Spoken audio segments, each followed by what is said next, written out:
오늘은 승차감 좋다고 하는 SUV 3대를 준비했습니다. 레인지로버가 신형이잖아요. 그래서 껴맞출 차들을 조금 준비해가지고 저희가 3대를 비교하고 있는데, 자, 공교롭게 세 차 모두 서스펜션 구조가 동일합니다. 이제 앞바퀴 쪽은 WC본, 뒷바퀴 쪽은 멀티링크, 그리고 에어 서스펜션을 사용하고 있어요. 하지만 같은 에어 서스펜션, 같은 구조라고 하더라도 세팅 방법이나 용량 차이가 분명히 있을 거거든요. 그런 것들을 면밀하게 좀 살펴보고 방지턱을 얼마나 부드럽게 넘느냐, 이런 것들 한번 따져보도록 하겠습니다.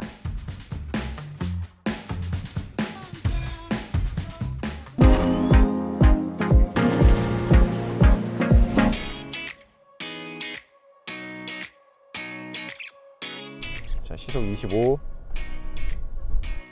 에어 서스펜션이 이 차의 무게를 잘 지탱해 주긴 하는데, 결과적으로 한계치에 도달하면 프레임 바디의 특징이 거의 고스란히 나오게 됩니다.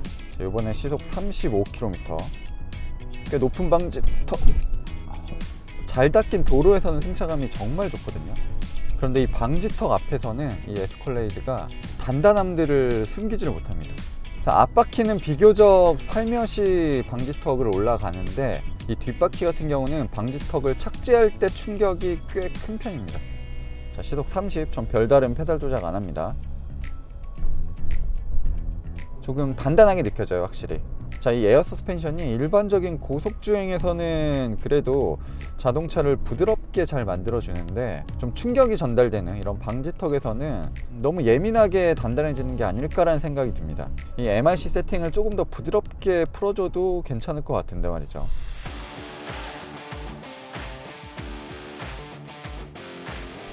시속 30. 확실히 아직도 단단한 느낌이 있지만, 서스펜션이 기본 모드였을 때보다 높여놓으니까 방지턱에서는 조금 더 대응력이 좋은 것 같아요. 방지턱의 높이나 면적이 다 제각각이잖아요. 그래서 방지턱마다 느낌이 다르긴 합니다. 근데 평균적으로 단단함들을 보여주고 있어요. 아이고, 페달 조작을 하지 않으니까 그냥 쿵쿵 이렇게 때려 박네요. 자, 방지턱에서는 오히려 가속 페달을 밟는 게 승차감이 더 좋습니다. 물론 아무 때나 밟으면 안 되고, 방지턱을 만나기 전에는 속도를 줄여놓고, 근데 속도가 줄을 때는 앞에 서스펜션이 눌릴 거잖아요. 눌린 상태에서는 단단할 수밖에 없어요. 자, 그래서 서스펜션을 풀어주기 위해서 하중을 뒤로 넘겨야 됩니다. 그렇기 위해서는 가속 페달에 살짝 발을 올려야겠죠. 그래서 앞바퀴가 방지턱에 닿는 순간 가속 페달을 살짝 밟아서 하중을 뒤로 빼줘야 됩니다. 이거 연습해 보시면 은근히 재밌습니다. 내 차 승차감이 이렇게 좋았나? 뭐 이런 생각도 들기도 하고. 속도를 살짝 줄이고 방지턱 넘을 때 이 차는 그래도 단단하네. 자, 예전의 에스컬레이드들은 너무 물침대 같다, 너무 푹신푹신하다, 이런 지적들이 많았어요. 자, 그래서 캐딜락이 일부러 더 단단하게 만들어 놓은 게 아닐까, 그런 생각도 해봅니다. 자, 그리고 유독 에스컬레이드가 단단하게 세팅된 이유가 또 있는데, 자, 이 차는 카라반이나 뭐 트레일러를 견인하기에 최적화가 잘 되어 있습니다. 자, 이 차 자체도 무거운데 더 무거운 것들을 싣고 다닌단 말이에요. 최대 견인력이 이제 3.5톤까지. 자, 엄청나게 큰 카라반까지 끌 수가 있거든요. 그런 것들이 가능하기 위해서는 좀 더 단단한 서스펜션이 필요했었던 것 같아요.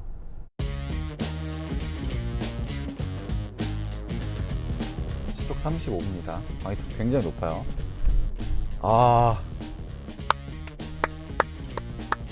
자, 이렇게 서스펜션이 눌리고 다시 늘어날 때 기분이 너무나 좋아요.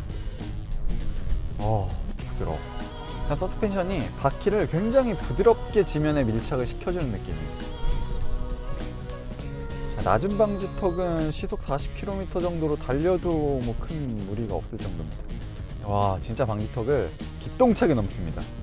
지구상에 있는 SUV 중에서 3억 이하 SUV 중에서는 방지턱을 가장 잘 넘습니다. 물론 방지턱을 잘 넘는다 그래도 이 SUV의 한계는 분명히 있어요.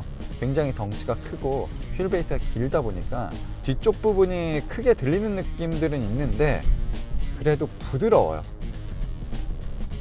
와, 지금까지 계속 페달 조작을 별도로 안 했거든요. 속도를 줄이거나 높이지 않았고 그냥 관성으로 방지턱을 넘어가고 있는데, 자, 무의식적으로 제가 속도를 줄인 다음에 방지턱을 넘어봤거든요. 승차감이 어마어마합니다.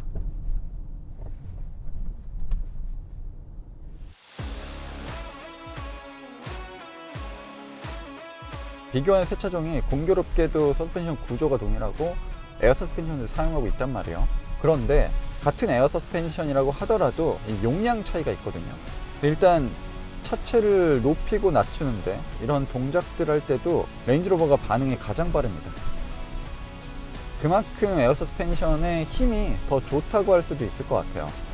에어 서스펜션을 높이니까 일반 도로에서는 승차감 차이가 거의 없거든요. 방지턱 넘을 때는 오히려 더 안 좋은 것 같습니다. 확실히 자동차가 더 높게 뜬다는 걸 명확하게 알려주고 있어서 레인지로버 같은 경우는 에어 서스펜션을 기본으로 설정해 놓는 게 방지턱 넘는데 훨씬 더 좋은 것 같습니다.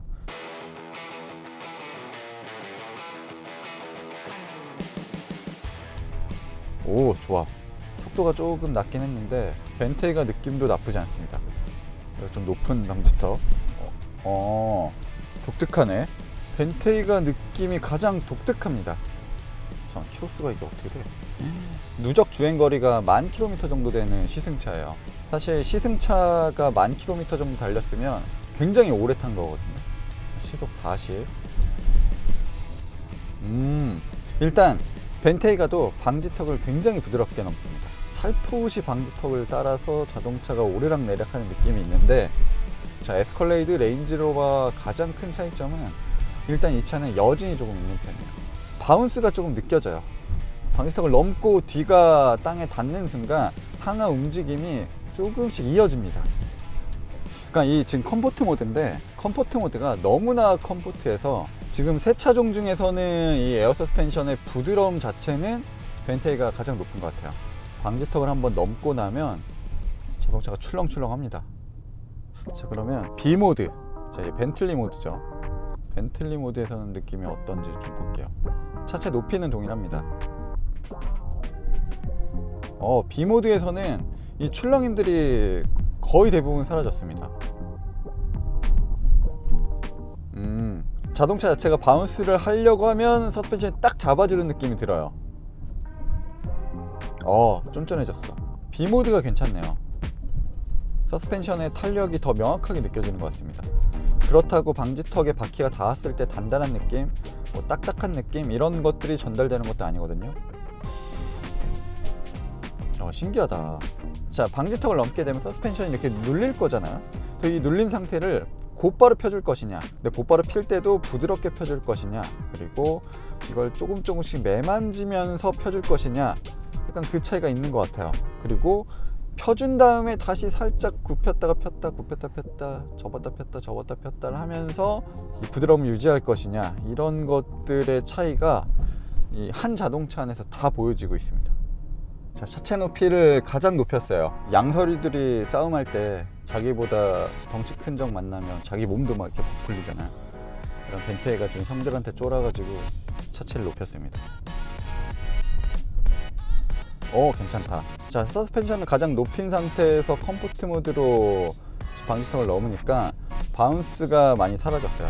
자, 애초에 서스펜션을 길게 설정해 놓으니까 이 바운스가 될 수 있는 여지가 줄어드는 거거든요. 그만큼 그 상태의 컴포트 모드는 느낌이 완전히 새롭습니다.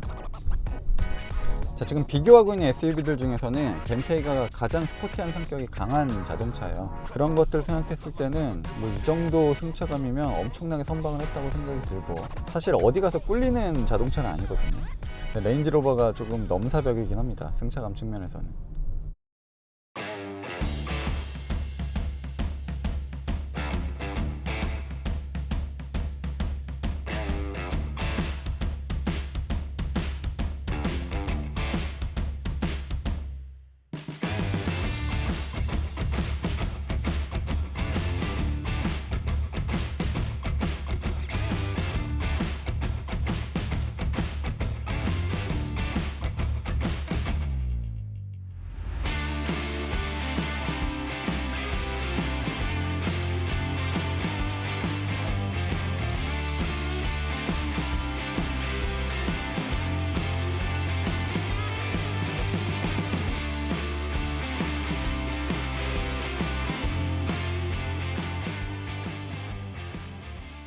자, 이렇게 같은 환경에서 세 대의 자동차를 비교해 봤는데 예상보다 차이가 훨씬 더 컸던 것 같습니다. 확실히 같은 구조를 가지고 있는 서스펜션이라고 하더라도 자동차마다 어떤 식으로 달라지는지 이런 것들을 명확하게 느낄 수가 있었어요. 에스컬레이드는 조금 단단한 느낌이 있었습니다. 예전 에스컬레이드라고 하면 좀 물침대 같고 바운싱도 크고 좀 모션이 컸었던 자동차로 기억이 되는데 지금은 완전히 다른 자동차가 된 느낌이에요. 새 자동차 중에 오히려 서스펜션이 가장 단단한 축에 속했습니다. 그리고 유일하게 프레임 바디를 쓰고 있거든요.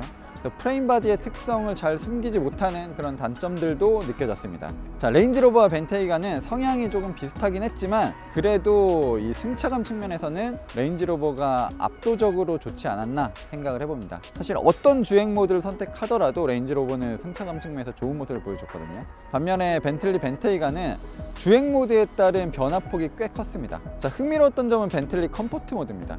그러니까 컴포트 모드가 진짜 우리 어르신들이 좋아할 만한 그런 모드였어요. 자동차가 생기는 바운스를 잘 제어해주지 않는 느낌, 일부러 제어해주지 않고 여진을 만들어서 이렇게 부드럽게 풀어주는 느낌이 들었습니다. 꽤 신기했었던 모드였고 제가 일부러 이 차종들을 승차감을 좋게 하기 위해서 서스펜션도 높여보고 주행 모드도 바꿔보고 여러 가지 시도를 해봤는데 레인지로버는 그냥 아무것도 설정해 놓지 않고 막 달려도 승차감이 굉장히 좋았고 방지턱을 정말 부드럽게 넘어가는 독특한 재주가 있었습니다. 자, 다음에는 더 재밌는 차들 모아서 흥미로운 실험을 해보도록 하겠습니다. 전 지금까지 모토그래프 김상영이었습니다.